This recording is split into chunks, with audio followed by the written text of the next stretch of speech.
We also know that you boycotted, all of the public ceremony to receiving your certificate. Congratulations! And why did you boycott the process of getting your certificate?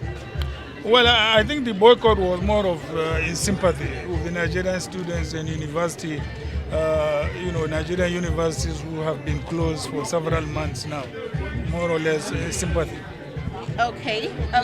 Now tell me, the last we heard of you was, when you announced Ifeanyi Okowa as your running mate, and then you took this whole break. But there's been some kind of agitations about, disunity in the party. And following your tweets and all, you've always called for unity in the party. How do you intend to achieve this? I believe we are going to achieve it by talking to ourselves. I mean, it's nothing new in politics. That some people get angry, when things don't go their way and so on and so forth. So we will overcome that. I have every belief that we are going to do that.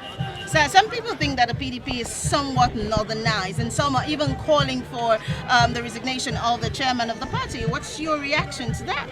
It's not, absolutely not. It's not northernized. I don't agree with that. Okay, so is there a Wike camp and is there an Atiku camp as we see on social media? No, it's social media drama. There is nothing like a Wike camp or Atiku camp. There is one PDP family.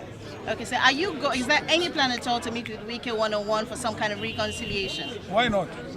I'm open to that. All right, last question, sir. The Osun elections. It's okay. Let's go. Thank you. I move. No, I move. We move.